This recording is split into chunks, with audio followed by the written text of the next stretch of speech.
You're listening to the Grind Line Podcast.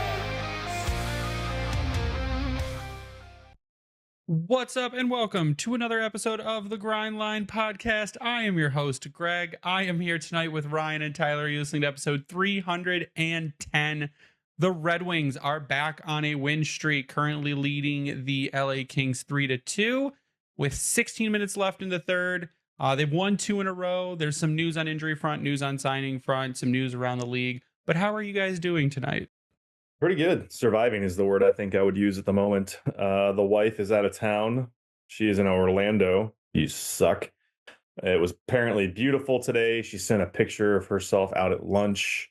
She's down there for a work conference, so it's really not the greatest thing in the world, but there's about, I think, 10,000 people from her company. She works for a very large corporation that is in retail. I'll put, I think I've mentioned it before. But yeah, she's enjoying things, so I'm just trying to get by with the little kids. A little tired, but it's good. They've been very good. I can't ask for much more. I'm doing great. Been playing a lot of pond hockey the last couple weekends. It's been damn cold here, which has been good. And we haven't had a whole lot of snow either, so it's been pretty much every weekend from Friday to Sunday. We're out there playing some hockey, getting back on the ice, feeling it out again. Kind of makes me want to play some beer league hockey, so that might be coming in the pipeline here soon. I took a kind of a hiatus from playing, started reffing, and now I'm kind of playing again. So looking forward to that. It's been good, and that's kind of the grassroots of hockey, where my first memory is being on the pond learning how to skate. So but other than that, I'm doing good. The Wings are playing okay hockey. Yes. Correct. That is exactly how I would say it. So yeah, it's been entertaining though, to say the least. Yeah, so when me and Tyler had last talked last week, we only did one episode last week because schedules and stuff didn't line up. But when we talked, the Red Wings were playing the Flyers. They ended up losing that game in overtime 2-1, but they took a point. It was technically their third loss in a row. And we had kind of talked about, like, what do they need to do to get back? We need our defense to play a lot better. They need to find their offense again. And it seems like they got the message. They went out and did it. They beat the Canadians, who are for all intents and purposes, a real hot team. Like, they're way exceeding expectations this season under Martin St. Louis. Their young kids are developing. Lane Hudson looks like he's a really good defenseman, and he's really helping them win games. But the Red Wings come out and in probably their most dominant game of the season, win 4-2. I can maybe think of 10 minutes where Montreal played well, and the rest of the game, the Wings dominated that game. You had goals from Dylan Larkin, Jonathan Berger, and Andrew Kopp, Alex DeBrincat, assists from Larkin, Sider, Edvinsson, Raymond, Tarasenko. And your goalie was Cam Talbot. He saved 27 out of 29 for a 931 save percentage. Cam has also been really good lately, and he proved that again in the next game. But what did you guys think of that Montreal game? I think it was like, that to me was kind of like a statement game inside the division. For how they had been playing leading up to that game, they needed it. And I think that's what's been nice. Yes, they did lose technically 3 in a row because we go with the loser point. But you look at how you respond, and I think for Detroit to really make themselves a formidable opponent going in and making a playoff push, you have to limit those losing streaks, quote unquote. And capping that at 3, but still getting a point out of it. Yeah, it was a tough little go of who they had to go, like who they were up against, but yeah, that's what you need you stop the bleeding. And against a team that's hot like Montreal, that's a huge momentum builder, and for them to react that way, and you got Cam Talbot playing well under his old coach, kind of as you would hope for. That's what you need, especially with a little bit of uncertainty. Lyon's been kind of shaky, aka hurt, so we haven't really seen him come back to really get back into form. So you're leaning hard into Cam Talbot. I hope it doesn't come back to bite them, as we've seen in the past, and getting a little maybe too tired. But those are the types of wins. Yeah, you could argue Montreal one way or the other, but they're still playing good hockey, and beating teams like that, beating a team like Tampa, beating a team like Florida. Those are the wins you need to continue to build off of and not get yourself stuck in a hole. I agree. I couldn't agree more. The fact that, I didn't like their game in Tampa, I didn't like their game in Dallas, and then they played, I guess, a little bit of a better game against Philadelphia and came up short. So then to come into that Montreal game and play really one of their best games of the season, I thought. I thought they played really good. The fact that you were able to win that game, and then we'll talk about the next one, but you were able to win that game against a team that really has been one of the better teams in the NHL over the last month and a half or so. I think at one point out of their last 20 games, they were like 17-2-1 or something like that. So they're definitely playing some good hockey, but the Wings able to win that game on home ice, and Talbot played phenomenal too, I thought. You said something important there. Winning back on home ice. They've been kind of meh this season at home, and really under McClellan. I think they were they entered McClellan either at 500 or a game but below 500, and really since that point, what day did he take over? 1227 was his first game, so they've won one. Oh geez. 10-4-1 since he took over at home. I hate counting the Toronto game, so there's a loss right there.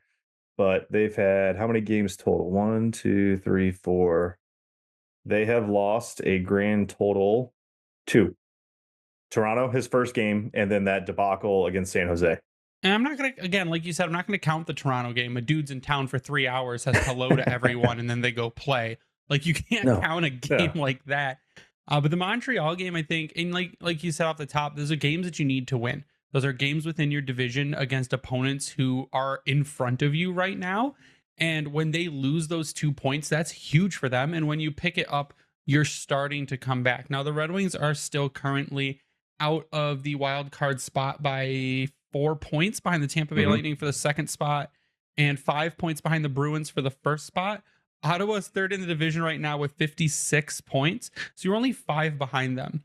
If you pick up 2 points tonight, I mean, you're right within 3, like such striking distance of third in the division, which is insane to me. Like, that's crazy. And I know it's like we keep gaining points and so does everyone around us, which you hope that one of them starts to go on a losing streak or they lose a couple games in a row there. But you're keeping pace. And I think at this point, that's what's really important, because when we were in the 7-game losing streak with Lalone, it was, I mean, we were hopeless at that point. We were like, we're gonna hope for the lottery or sell off people. And now we are going to keep pushing, because this team is like they did before last season. There was a point where they didn't show any quit, and that's what they're doing this season now, which has been fantastic to watch. I agree with you 100%. I will just say one thing, and you guys probably will agree with this. When they play their game, they're a pretty damn good team.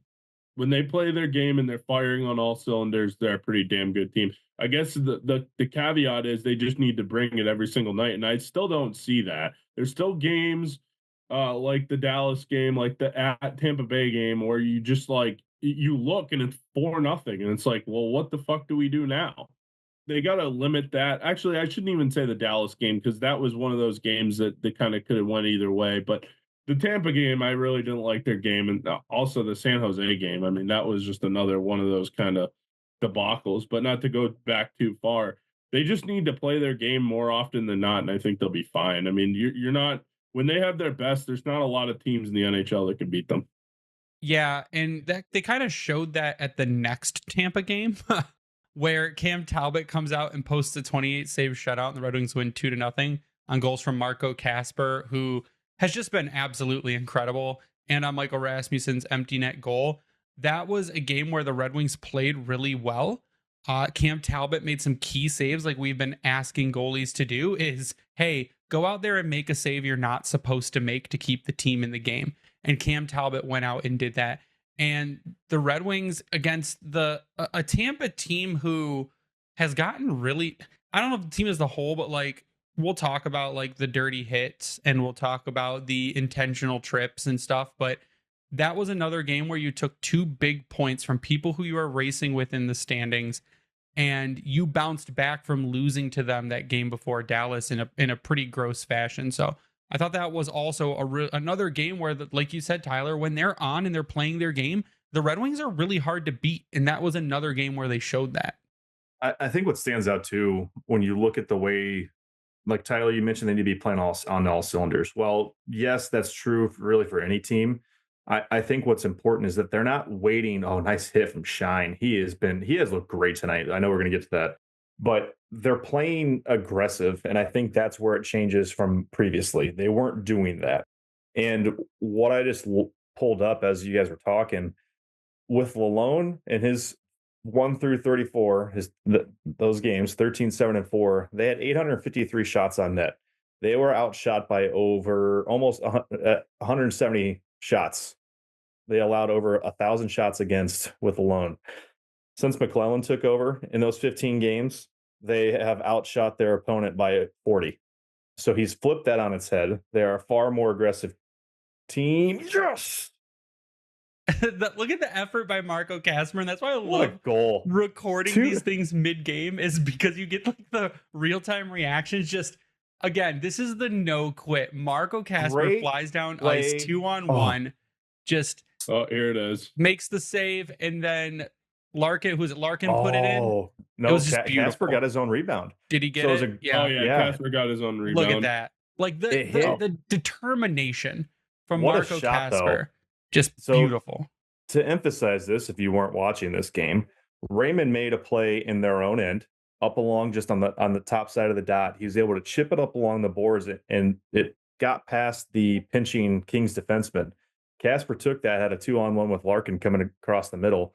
Casper took it himself because the defenseman took Larkin out of the play, fired it low pad side. It hit off of Kemper's pad, went up off his blocker and trickled behind him, and then Casper was able to slam it home.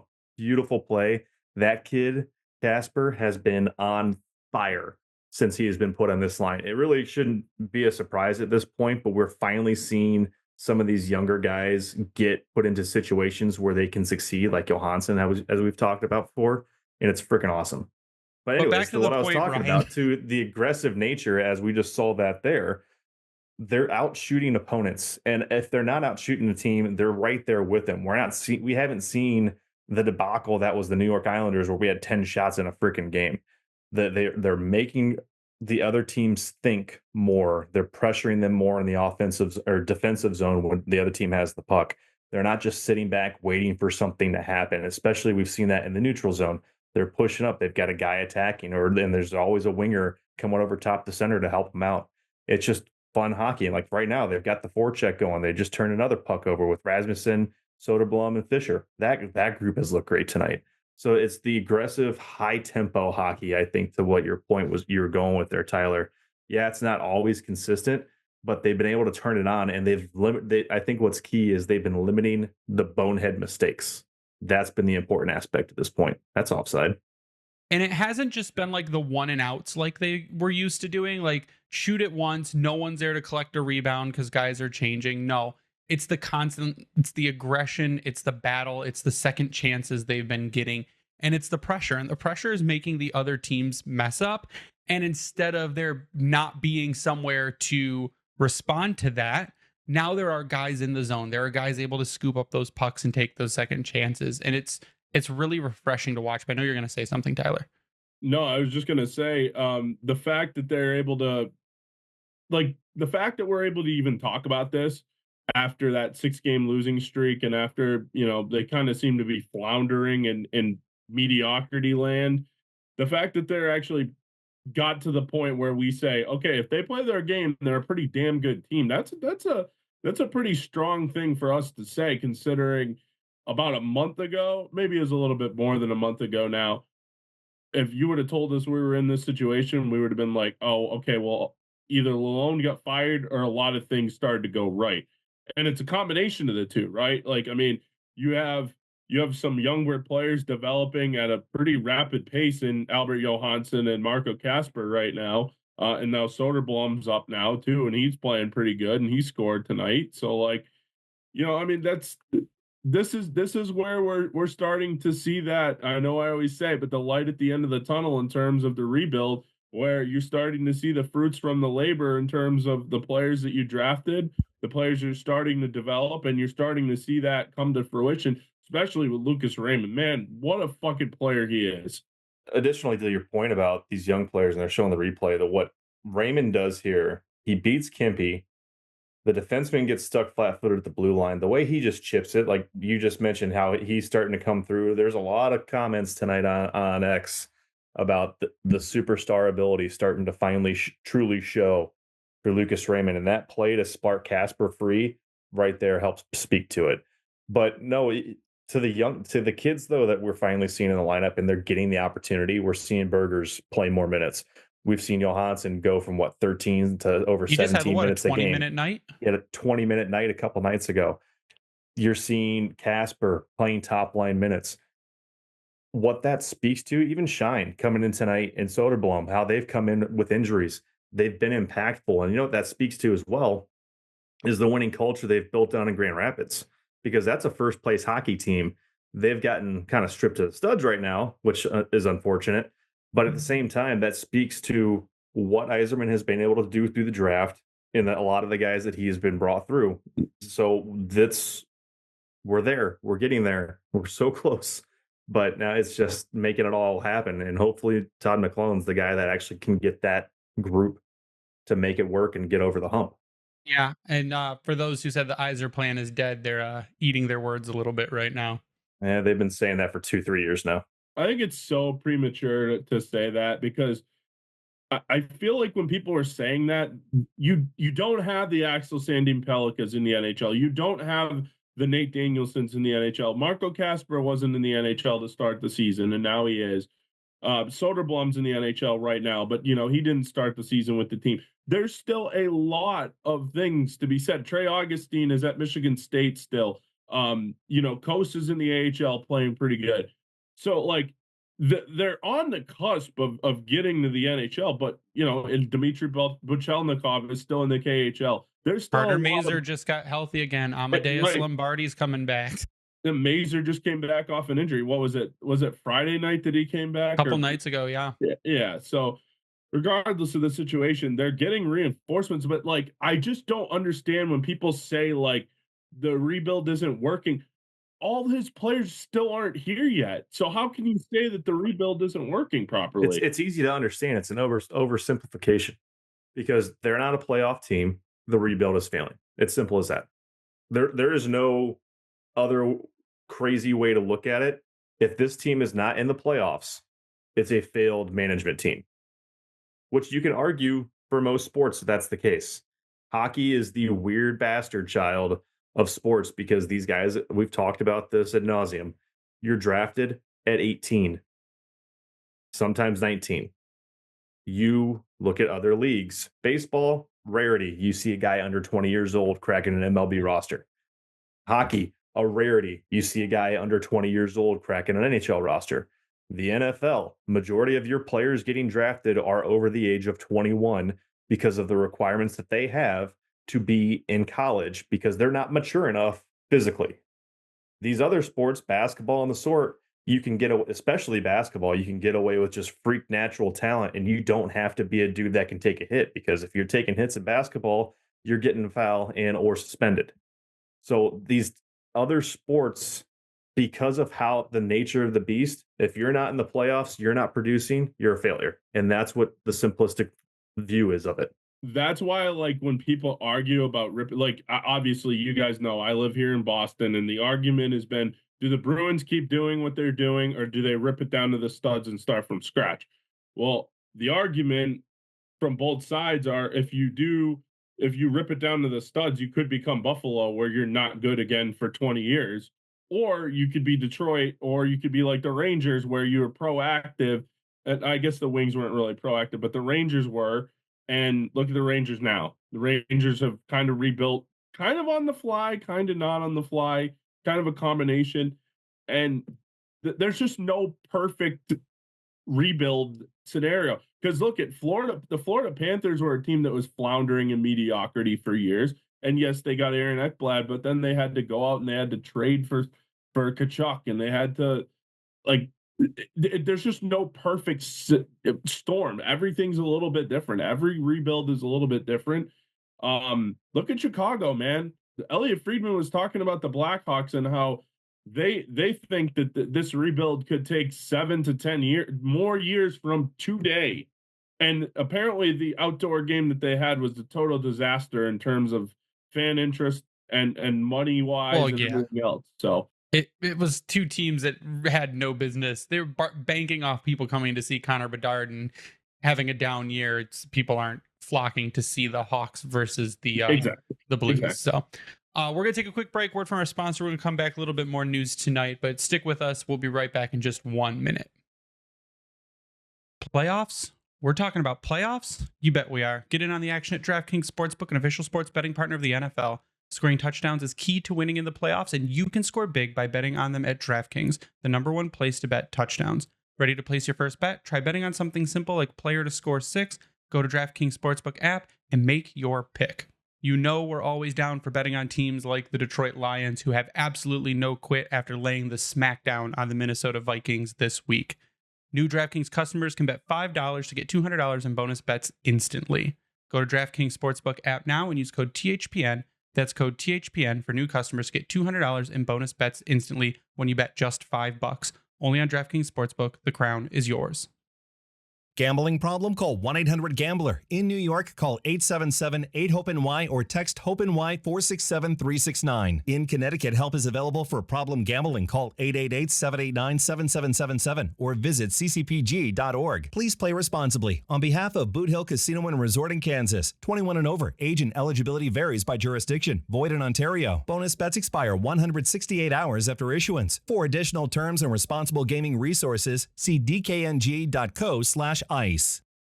From the chill of the arena to skates on ice and people hitting the boards, an NHL game is a sports experience like none other. And when you are looking for tickets, your pick should be Game Time.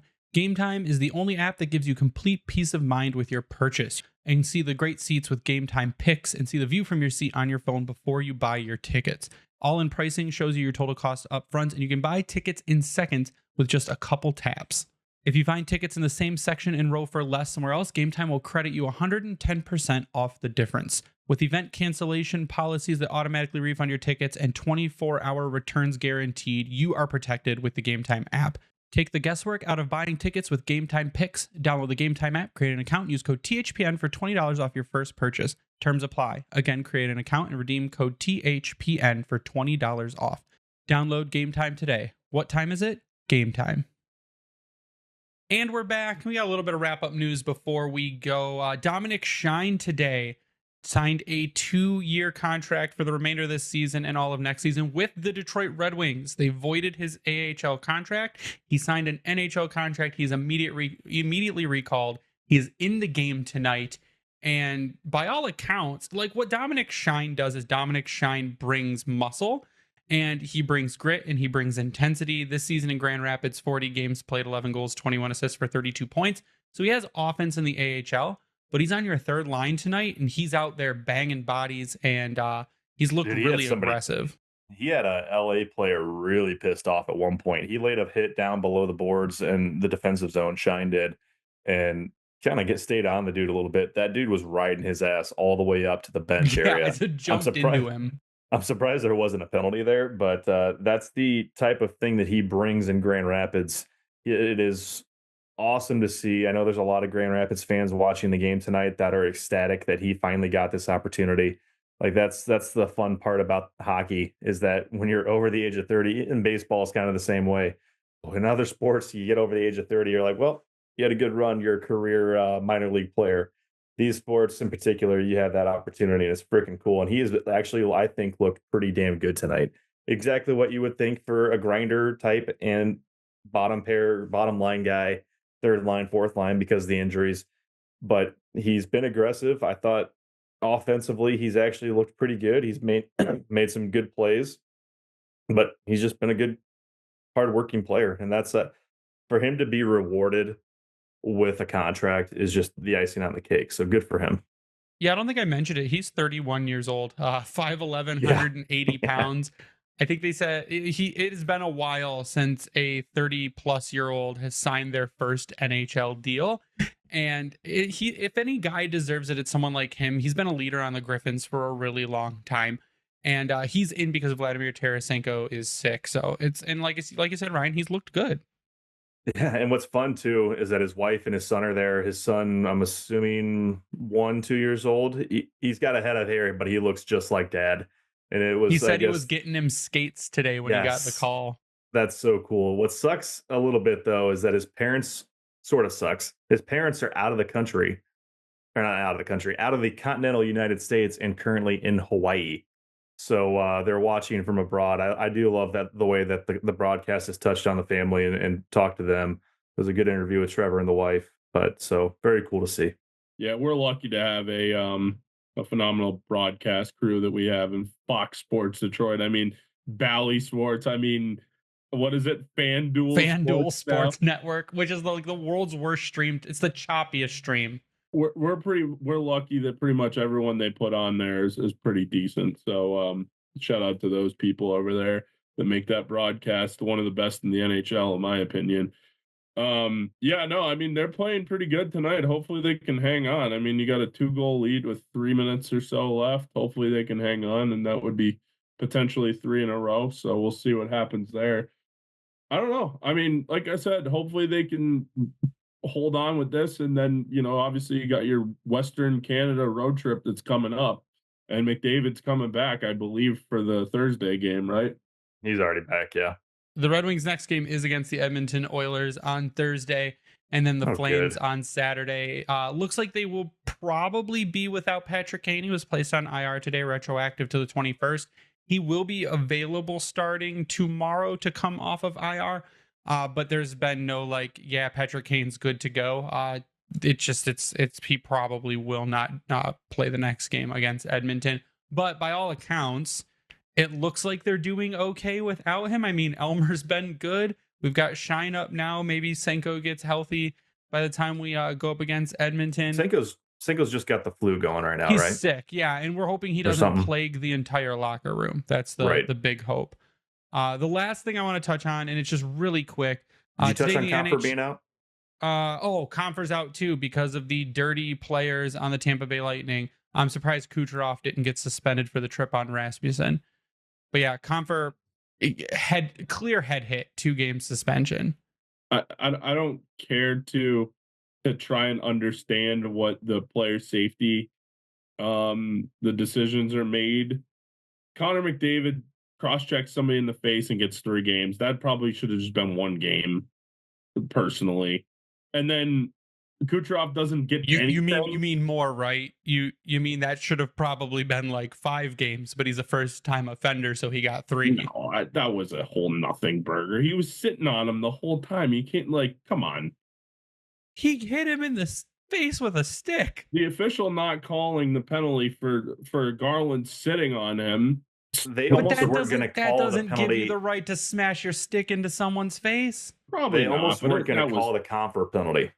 That was a pretty lame thing. But here's the thing.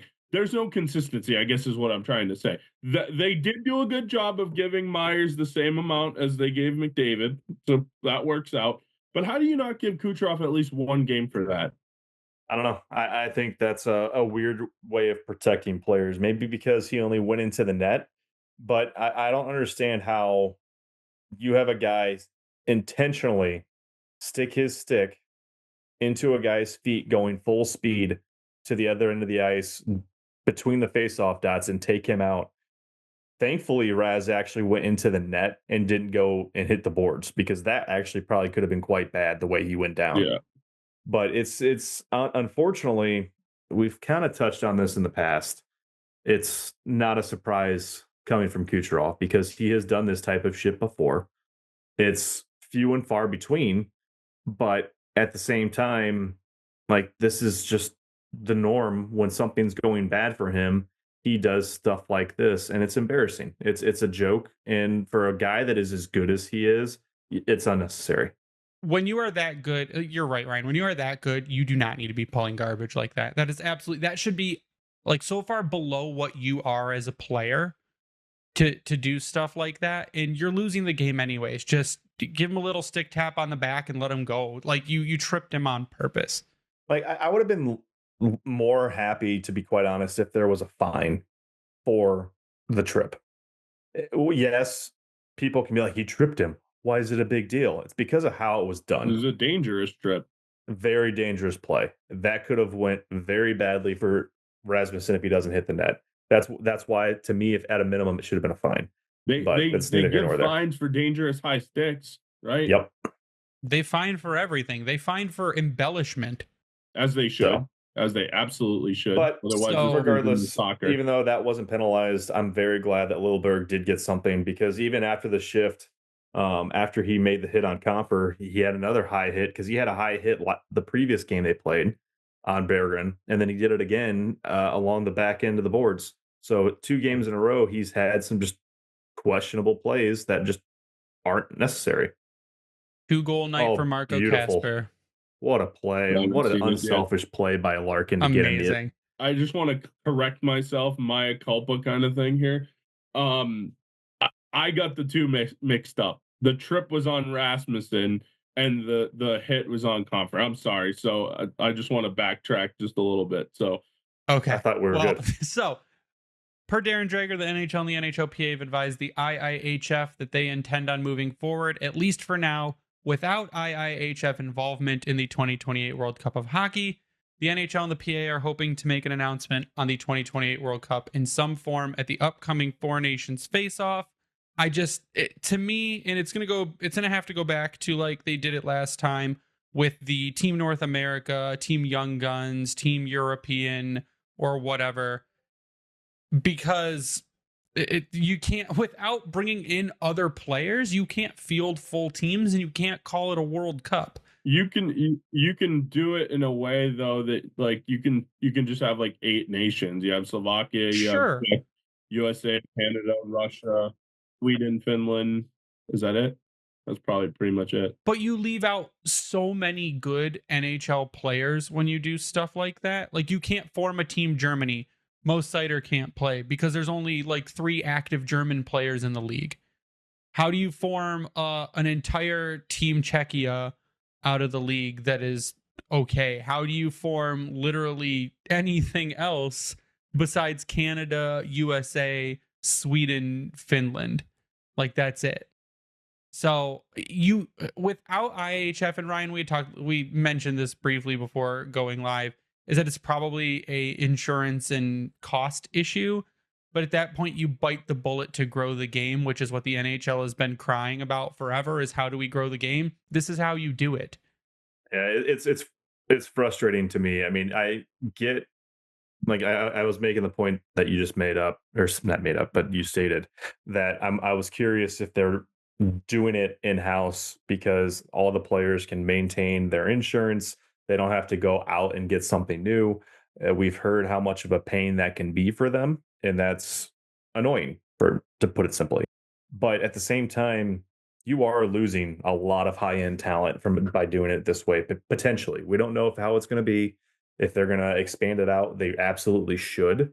I mean, hopefully by that point, we're seeing things in Eastern Europe calm down so we can actually get a representation of a Russian team. It's just, you got to go, like, Olympics, I can't wait for that to happen so we don't have to worry about any of the BS from the NHL getting in the way and just go play international hockey. Tyler, I want to get your final thoughts on it. This will be your final thoughts. The NHL just needs to succumb to the IIHF like the soccer world has succumbed to FIFA, and just be like, okay, when there's situations that happen and there's tournaments that happen, our players are going because it's for the greater good of the sport. It's for the greater good of growing the sport. And not only that, but then you have these players aren't just okay. I don't ever want to disparage the military or anything like that. So that I don't want that to come off as this. If you have an American player that wins a Olympic gold, like say Austin Matthews, he's not just a hockey player anymore. He's an American icon, right? He's an icon. And people know that guy. People that don't even watch hockey know that guy now because he played in the Olympics. And people that don't watch the NHL on a regular basis know this guy because now he's got a gold medal around his neck. It just grows the sport. And the fact that the NHL and IIHF can't get on the same page, they never have been able to get on the same page. It's just fucking embarrassing. I'm sorry. It's embarrassing for Olympic hockey. It's embarrassing for any international event because international hockey is what these players grow up dreaming of, especially in these other countries. Not so much in USA and Canada, but in these other countries, the first thing that you think of as a child is an Olympic gold. And you haven't been able to do that the last couple times here. I would argue in the U.S. the thing you dream of is Stanley Cup. No. I agree. That's what he meant. He means Stanley Cup. outside of North America. Yeah, I agree. But can I go back real quick? What was disparaging about winning gold medal? I didn't know where you were going with that. I was going to say American hero, but I just didn't want it to no, that's not disparaging. I can safely speak on behalf of the military community. If you do something that wins for your country, you're a hero. I don't care. So TJ Tyler watches too many movies at Seal Dog 91. Ryan. I got America. I'll just say that. Great win tonight. That was a huge, much needed victory. Points. And they keep going. Did you see this, Greg? You might have missed it when you were talking a little bit ago. They're, for the first time this season, 3 games over 500, and you can attribute a lot of that to good old Todd McClellan and what he has been able to bring to this team. I would say that they are past the honeymoon phase, if you will, and they haven't faltered. Yes, they had the 3-game skid, but they also played some pretty good hockey teams in that. But they're still going out there and beating good hockey teams. They're doing what you would hope. They're on a high. I think someone just mentioned Red Winger in the Discord that there's 5 games left before they go into the break. So this is a big time, and they're getting ready to go on that West Coast trip. So let's keep putting points up because now they're 4 points out? They are 2 points out of a wild card. There we 3 go. points out of third place in the division. Huge. So keep it going. Already around it's 33. huge. Yeah, 5 games left before the break. Oilers, Flames, Canucks, Kraken, and Lightning again. Really winnable games in that span there. And some chances to pick up some big points. But you can follow me online at Bringing the Wing, Grindline Podcast online at Grindline Pod. Shout out to the Hockey Podcast Network for hosting us and spreading us around. Vintage Detroit, where we now have 5 new t-shirt designs. You can see them over on our Twitter. You can also head over to vintagedetroit.com. Check out the Keep It Local tab to get them there. All of them are there, including the ones that we had up last season. You can sub to us on YouTube, turn on those notifications. You'll be notified whenever an episode goes live. And that's going to do it for us tonight. So for Ryan and Tyler, I am Greg. You stay classy, Hockey Town.